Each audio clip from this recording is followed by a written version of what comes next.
अस्सलाम वालेकुम, सितारों के सफ़र पर खुश आमदीद। आज की वीडियो में हम बात करेंगे कि आने वाला सितंबर 2025 आप लोगों के लिए कैसा रहेगा। हम देखेंगे कि आपका काम और कारोबार कैसा होगा, यानी काम, पैसा, करियर, फाइनेंसेस कैसे रहेंगे, प्यार और रिश्ते कैसे रहेंगे, सेहत कैसी रहेगी, खुशहाली होगी या आपको थोड़ी सी केयर करनी पड़ेगी।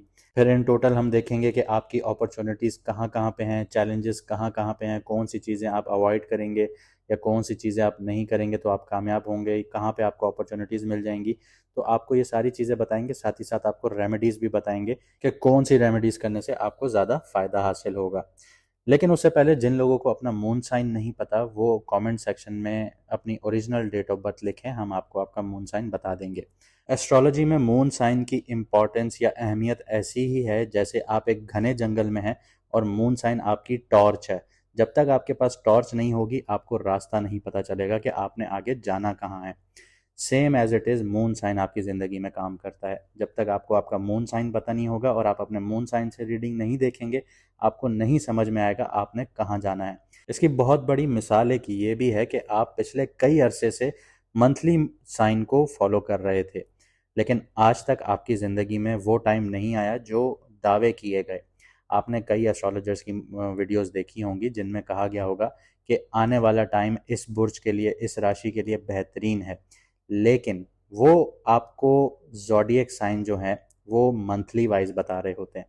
मंथली वाइज आपकी ज़िंदगी पे काम कभी भी नहीं करेगा आपका ज़ोडिएक, जब तक आपको आपका मून साइन नहीं पता होगा। और मून साइन जो होता है वो ही आपका ज़ोडिएक होता है, आपका बुर्ज होता है, आपकी राशि होती है। आप मून साइन से अपनी ज़िंदगी को फॉलो करेंगे, उसके हिसाब से काम करेंगे, कारोबार करेंगे, नौकरी करेंगे, या अपने मून साइन के कंपैटिबल स्टार से ही शादी करेंगे, तो आपकी शादियों में भी कामयाबियाँ आएंगी, डाइवोर्स कम होगी। अगर आप लोग डाइवोर्स्ड हैं, आप लोगों के काम कारोबार में आपको नहीं पता चल रहा कि आप लोग इन्वेस्टमेंट करे जा रहे हैं लेकिन रिटर्न नहीं आ रहे, पैसा नहीं आ रहा, समझ में नहीं आ रहा आप लोगों को कि आप लोगों को क्या करना चाहिए, तो आपको व्हाट्सएप का नंबर स्क्रीन पर नज़र आ रहा होगा। आप लोग अपना अपॉइंटमेंट बुक करवा के अपनी पूरी गाइडेंस ले लें, ताकि आपको आपका काम, कारोबार, शादी कहाँ करनी है, कैसे करनी है, ये सारी चीज़ें आपको पता चल सकें ताकि आप आगे ज़िंदगी में बढ़ सकें। लेकिन अगर फिर भी आपने वही पुराना पैटर्न फॉलो करना है कि आपने वेस्टर्न एस्ट्रोलॉजी के रूल्स पर चलना है, मंथली वाइज आपने फॉलो करना है, तो सौ बिस्मिल्लाह आप लोग कर सकते हैं, हम किसी को रोकते नहीं हैं। लेकिन फिर सिर्फ होगा वही कि आप लोग बैठे हुए वीडियोस देखते रहेंगे कि 5 बुर्जों की, 5 राशियों की किस्मत बदलने वाली है इस महीने। आप ऐसी वीडियोस देखते रहेंगे, आपकी किस्मत बदलेगी नहीं, लेकिन जो वीडियोस अपलोड कर रहे होंगे वो लोग पैसे कमा रहे होंगे। तो आप लोगों को समझना पड़ेगा कि आप लोगों को ज़िंदगी में आगे बढ़ना है या एक लूप में फंस जाना है। ये भी एक लूप में फंस जाना होता है कि आप ज़िंदगी के एक पॉइंट पे आके सिर्फ स्टक हो जाएं और फंस जाएं। तो अभी व्हाट्सएप पर मैसेज करके आप लोग अपना अपॉइंटमेंट बुक करवाएं, अपना करियर जानें, अपने करियर में मुश्किलात का हल जानें, अपनी जॉब्स कौन सी कर सकते हैं आप लोग, अपना बिजनेस कौन सा कर सकते हैं आप लोग शादी कहाँ कर सकते हैं, कौन सा स्टार आप लोगों के लिए कंपैटिबल है। अगर आपके पास कोई पार्टनर है, आप उनकी कुंडली मैच करवाना चाहते हैं, राशि मैच करवाना चाहते हैं, या उनका जायचा मैच करवाना चाहते हैं, तो वो भी हो जाता है। अगर आप लोगों की अपॉइंटमेंट्स वगैरह का या आप लोगों के प्रमोशंस के मसले हैं तो वो भी यहाँ पे सारी चीज़ें आपको यहाँ पे क्लियरली बताई जाती हैं, आपको रेमेडीज़ दी जाती हैं ताकि आप वो सारी चीज़ें करते हुए अपनी ज़िंदगी को बेहतर बना सकें। चलिए देखते हैं सितंबर 2025 आपके लिए कैसा रहेगा। बात करते हैं विर्गो मून साइन वालों की, यानी कि कन्या राशि, यानी कि बुर्ज शुमला वालों की। इस सितंबर सितारे विर्गो वालों के लिए काफ़ी हिलजुल लेकर आ रहे हैं। शुरुआत का महीना मार्स के विर्गो यानी पहले घर में होने से होगी, जो आपको ताकत और जोश देता हुआ नजर आएगा, मगर गुस्सा और आपका बेसब्री बढ़ती हुई नजर आएगी। केतु, सन और मरकरी आपके 12th हाउस में है, तो सबकॉन्शियस माइंड बहुत ज़्यादा जागा हुआ है और अंदर के जो कॉन्फ्लिक्ट्स हैं वो बहुत ज़्यादा हाईलाइट हो रहे हैं, जहाँ वीनस भी मिड सितंबर तक ज्वाइन कर जाएगा। यहाँ से आपको सेल्फ रिफ्लेक्शन भी मिलेगी, आप अपने अंदर झांकेंगे भी और अपनी गलतियों को समझेंगे भी, लेकिन अपनी एनर्जी को बैलेंस करना आपके लिए बहुत ज़रूरी होगा। राहु 6th हाउस में है, एक्वेरियस है आपका 6th हाउस, जो डेली रूटीन का घर है, आपकी सेहत का घर है, आपके दुश्मनों का घर है, आपके कर्जों का घर है। और राहु की जो ये प्लेसमेंट होती है ये बहुत पावरफुल होती है अगर किसी के बर्थ चार्ट में हो। ऐसे इंसान के सामने कभी भी उसके दुश्मन टिक नहीं पाते। लेकिन यहाँ पे अगर राहु के ऊपर नेगेटिव असरात होंगे, नेगेटिव एनर्जीज होंगी, तो राहु आपके लिए नेगेटिवली थोड़ा सा इम्पैक्ट क्रिएट करेगा।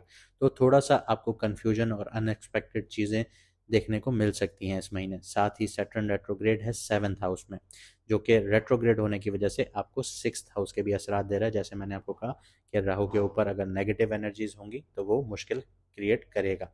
तो रिलेशनशिप्स और पार्टनरशिप्स में आपके लिए थोड़ा सा मुश्किल वक्त है, चाहे लव पार्टनरशिप हो, आपकी शादीशुदा ज़िंदगी हो या आपकी बिजनेस पार्टनरशिप हो, आपको मुश्किलात आ रही होंगी। हो सकता है आपकी पार्टनरशिप टूट भी जाए। यहाँ पे सैटर्न आपसे सिर्फ यही डिमांड करता है, स्लो और स्टडी वाली अप्रोच आप लोगों से मांगता है यहाँ पे सैटर्न। जुपिटर जेमिनाई में है, 10th हाउस में है, तो करियर और सोशल स्टेटस में ग्रोथ का सिग्नल नज़र आता है आप लोगों के लिए। लेकिन यहाँ पे आपको सब्र के साथ चलना होगा, क्योंकि जब जुपिटर यहाँ पे बहुत पावरफुल नहीं है, जुपिटर पावरफुल होने जा रहा है। वो जब पावरफुल होगा तो मैं आपको बताऊंगा कि आपके लिए और कहाँ से फ़ायदे होंगे। मून के सफ़र की बात करते हैं तो आप महीने की शुरुआत में आपको मूड स्विंग्स का सीधा इफेक्ट नज़र आएगा। 1 सितंबर को मून जो है सजिटेरियस में होगा, 4th हाउस है, घर और इमोशंस में थोड़ी रेस्टलेसनेस आपको नज़र आएगी। 6 और 8 सितंबर के बीच में मून एक्वेरियस में होगा और पाइसेस से गुजरेगा। तो राहु और सैटर्न यहाँ से जुड़कर टेंशन क्रिएट करना शुरू करेंगे। इन दिनों में लो मूड फील करेंगे। 12 से 14 सितंबर के बीच में मून जो है टॉरस और जेमिनाई में होगा, जुपिटर की यहाँ पे नज़र पड़ेगी। तो ये दिन थोड़े ब्राइट और अपॉर्चुनिटी वाले होंगे आप लोगों के लिए। 19 से 21 सितंबर जब मून जो है विर्गो यानी आपके पहले घर में होगा, तब आपको स्ट्रॉन्ग फोकस और क्लैरिटी मिलेगी। एंड ऑफ द मंथ की बात करूं तो 24 से 29 सितंबर को मून लिब्रा से स्कॉर्पियो फिर सजिटेरियस की तरफ गुजरेगा। तो यहाँ फाइनेंशियल और ट्रैवल रिलेटेड जो मसाइल हैं वो उभरते हुए आपको नजर आएंगे। काम और पैसे के लिहाज से बात करते हैं, विर्गो वालों के लिए इस महीने आपका 10th हाउस जो है, करियर का घर जो है, वो जुपिटर के कंट्रोल में है, जो आपको नए प्रोजेक्ट्स भी दिलवा रहा है, प्रमोशंस भी दिलवा रहा है, रेपुटेशंस भी दिलवा रहा है। लेकिन सैटर्न जो है वो आपके 7th हाउस में है, जो आपकी रेपुटेशन को ख़राब भी कर रहा है। एक गलत आपका स्टेप आपकी रेपुटेशन पानी पानी।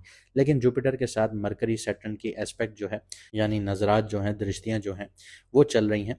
इसका मतलब है कुछ डिलेज या ऑफिस पॉलिटिक्स आपकी प्रोग्रेस को स्लो करते हुए नजर आएंगे। तो इसी मौके पे आपको एक कहावत बताता हूँ कि देर है अंधेर नहीं, जो भी ग्रोथ होगी धीरे होगी मगर पक्की होगी।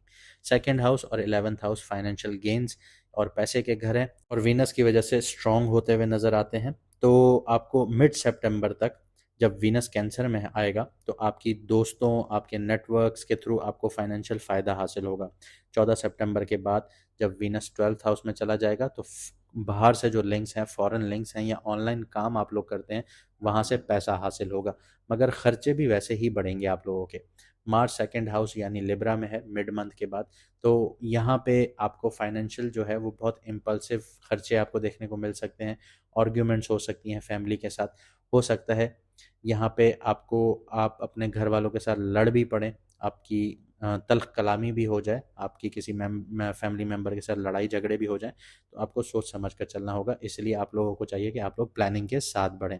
अगर आप लोग स्टॉक मार्केट या स्पेकुलेशंस में हैं, जैसे 5th हाउस कैप्रिकॉन, तो जुपिटर की नज़र यहाँ पे पड़ती है, ये आपके लिए पॉजिटिव है। लेकिन राहु 6th हाउस में है, मतलब रिस्क लेते वक्त सोच समझ कर इन्वेस्ट करना होगा। लॉन्ग टर्म इन्वेस्टमेंट सेफ रहेंगी, शॉर्ट टर्म में आप लोगों के लिए बहुत नुकसान हो सकता है। प्यार और रिश्तों की बात करते हैं, लव और रिलेशनशिप के मामले में इस महीने के रंग थोड़े मिक्स नज़र आते हैं। 5th हाउस कैप्रिकॉन है, रोमांस का घर है, थोड़ा ड्राई और प्रैक्टिकल बना रहा है। जुपिटर की जो नज़र है वो चांसेस हैं कि सिंगल्स के कोई इंटेलेक्चुअल या करियर ओरिएंटेड बंदा बंदी पसंद आ सकते हैं आप लोगों को। लेकिन ये कनेक्शन शुरू शुरू में थोड़े स्लो और समझने वाले होंगे। इंस्टेंट स्पार्क कम होगा, ऐसा नहीं होगा कि जैसे ही आपने किसी को देखा और आपको प्यार हो गया, वो वाला काम नहीं होगा, ये आहिस्ता आहिस्ता डेवलप होंगे। 7th हाउस स्पाइसेस में सैटर्न रेट्रोग्रेड होने की वजह से जो कमिटेड लोग हैं, जो रिश्ते जिनके चल रहे हैं या शादियां होने के आप लोग कगार पे पहुंचे हुए हैं, उनमें थोड़ा सा सब्र रखिएगा, क्योंकि ये टेस्टिंग टाइम पीरियड है। पार्टनर के साथ लड़ाई झगड़े मिसअंडरस्टैंडिंग ये अगले 2.5 साल तक कॉमन होंगी आप लोगों के लिए। पार्टनर एक्सपेक्टेशन से ज़्यादा स्लो चल रहा होगा, ये आपको लगेगा कि कमिटमेंट डिले हो रही है। इमोशनल मिसअंडरस्टैंडिंग्स बहुत ज़्यादा बढ़ना शुरू हो जाएंगी, खासकर 8 से 10 सितंबर के बीच में, जब मून पाइसेस में होगा और सैटर्न के साथ नज़र आएगा आप लोगों को। ये दिन रिश्तों के लिए टेस्टिंग टाइम पीरियड होगा। एंड ऑफ सितंबर तक जब वीनस लियो 12th हाउस में रहेगा, कुछ लोग सीक्रेट रिलेशनशिप्स या डिस्टेंस वाली लव स्टोरीज में खींच सकते हैं, उस तरफ जा सकते हैं, मगर ओपन और ऑनेस्ट रहना ही सही रास्ता होगा, वरना बाद में आपको बहुत रिग्रेट्स भी होंगे। हेल्थ और वेलबींग की बात करते हैं। विर्गो वालों के 6th हाउस यानी एक्वेरियस में राहु यहाँ पे है। इसका मतलब है डेली रूटीन में अजीब चीज़ें क्रिएट करता हुआ नज़र आएगा आप लोगों को। इस महीने एसिडिटी आपको नज़र आएगी, एनजाइटी बहुत ज़्यादा नज़र आएगी और नींद की प्रॉब्लम बहुत ज़्यादा नज़र आएगी। मार्स की एनर्जीज शुरुआत में स्ट्रांग होंगी, तो आप वर्कआउट या रनिंग से अपनी एनर्जीज रिलीज कर सकते हैं, वरना छोटी सी बात पे भी चिड़चिड़ापन आपको नज़र आएगा। मून के लो फेजेस जो हैं 6 से 8 सितंबर और 24 से 25 सितंबर में आपको बहुत थकावट फील होगी, आप बहुत सुस्त नज़र आएंगे। ये स्ट्रेस बहुत ज़्यादा आपको नज़र आएगा 12 से 14 सितंबर के बीच में, और 19 से 21 सितंबर वाले दिन हेल्थ के लिए स्ट्रांग होंगे आप लोगों के लिए। यहाँ से आपको मेंटल क्लैरिटी भी मिलेगी, एनर्जी भी मिलेगी। सैटर्न रेट्रोग्रेड है, जैसे मैंने आपको बताया 7th हाउस में, जो डाइजेशन और बोन्स पर इफेक्ट डाल रहा है, क्योंकि रेट्रोग्रेड होने का मतलब ये है कि वो 6th हाउस को देख रहा है, और ऐसी बीमारी जिसका आपने इलाज ना करवाया हो तो वो दोबारा उभर के सामने आ जाएगी। इसीलिए फिजिकल फ्लेक्सिबिलिटी और बैलेंस डाइट को मेंटेन करना बहुत ज़रूरी होगा आप लोगों के लिए। सितंबर के मंथ में कौन से चैलेंजेस हैं और कौन सी अपॉर्चुनिटीज़ हैं उस पर नज़र डाल लेते हैं। तो सबसे बड़ा जो चैलेंज है आप लोगों के लिए, मार्स और राहु का मिक्स एनर्जी है, जो आपको गुस्सा और इम्पल्सिव डिसीजन मेकिंग की तरफ धकेलेगा। करियर में जल्दबाजी करेंगे, ये चीज़ें आपने अवॉइड करनी होंगी, वरना फ़ायदे से ज़्यादा आप लोगों को नुकसान नज़र आएगा। रिलेशनशिप्स में सैटर्न रेट्रोग्रेड है, जो आपसे सब्र मांग रहा है। अगर आपने सब्र छोड़ा तो आप अपने पार्टनर का हाथ भी छोड़ सकते हैं। यहाँ थोड़ा रुक कर चलना बहुत ज़रूरी होगा। अपॉर्चुनिटीज़ की बात करें तो मिड सितंबर के बाद जब मरकरी और सन विर्गो में होंगे, ये आपको सेल्फ कॉन्फिडेंस देंगे, क्लैरिटी देंगे और अपने गोल्स को एग्जीक्यूट करने का गोल्डन चांस भी देंगे। इस वक्त कोई भी एग्ज़ाम हो, इंटरव्यू हो, नई जॉब हो या न्यू प्लान हो, प्रमोशन हो, पोस्टिंग हो, ये सारी चीज़ें यहाँ पे पॉजिटिव होती हुई नज़र आएंगी। रेमेडीज़ की बात करते हैं। रोज़ाना अपने खर्चों के हिसाब लिखना शुरू कीजिए, बजटिंग जिसको कहते हैं। इम्पल्सिव खर्चों को कंट्रोल कीजिए। अपनी हेल्थ के लिए डेली वॉक कीजिए, आप उस पर रनिंग भी कर सकते हैं, खासकर मॉर्निंग के वक्त। इमोशनल स्ट्रेस को रिलीज़ करने के लिए जर्नलिंग कीजिए, मेडिटेशन कीजिए, ये बहुत इफ़ेक्टिव है आप लोगों के लिए। अपने दोस्तों या नीडी लोगों को फूड या स्टेशनरी डोनेट कीजिए या सदका कीजिए या दान कीजिए। स्टेशनरी जो आप पेन पेंसिल वगैरह किताब वगैरह होती हैं वो, या फिर खाना खिलाइए, दोस्तों को भी खिलाइए, गरीबों को भी खिलाइए। ये एक सदका जारिया है, ये आपके लिए बहुत फ़ायदेमंद है।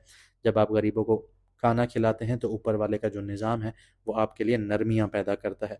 वीनस और जुपिटर दोनों बहुत ज़्यादा स्ट्रांग होंगे, जो पैसे का कारक बनेंगे आप लोगों के लिए। विर्गो, ये सितंबर जो है आपकी रफ्तार धीमी ज़रूर होगी इसमें, लेकिन मंजिल पक्की है। अपना फोकस और अपना सब्र बनाए रखिएगा, जो चीज़ रुक कर मिलेगी वो ज़िंदगी भर का सुकून देगी। उम्मीद करता हूँ आपको वीडियो पसंद आई होगी और आप लोग आगे अपनी ज़िंदगी को बेहतर बनाएंगे। अगर ऐसा है तो वीडियो को लाइक, शेयर, सब्सक्राइब ज़रूर कीजिएगा। मुझे दीजिए इजाज़त, मिलते हैं अगली वीडियो में सितारों के सफ़र पर।